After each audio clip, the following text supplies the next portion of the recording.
Exhaust abilities are activated abilities introduced in Aetherdrift that can give you a slight advantage, just once. No, not once per turn, no, not only on your turn, and no, not once when you feel like it. Exactly once.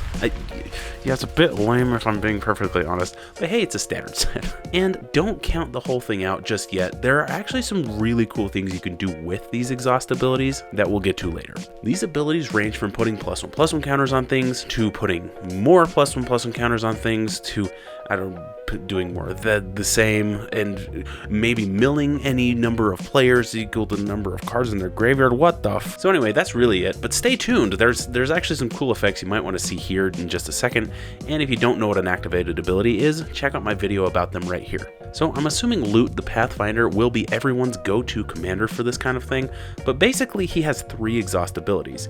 You can activate each of them once. So even though it says exhaust on the card 3 times, you can exhaust him once each. And then there's this really cool card called Elvish Refueler, who makes it so during your turn, as long as you haven't activated an exhaust ability this turn, you may activate exhaust abilities as though they haven't been activated. So how cool is that? You can do them multiple times as long as you have Elvish Refueler out. There are a bunch of different exhaust abilities and some really cool combos with them. Just something like Adrenaline Jockey comes to mind. Whenever you activate an exhaust ability, put a +1/+1 counter on it. So that's pretty cool. So yeah, again, don't count exhaust out just yet. There are still some great things that could be in the set and that might be really strong. Now let's go to the rulings. The first one has to do with flickering or blinking the card.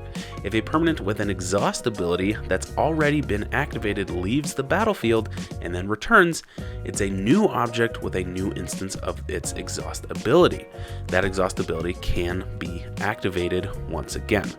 And even though technically it's not again, it's a new instance of the creature. Same if it goes to the graveyard and comes back. It's a different instance of the creature, so you can activate that ability just the one time. However, if an opponent gains control of your exhausted permanent, they cannot activate the ability because it never left the battlefield. It would have only changed controllers.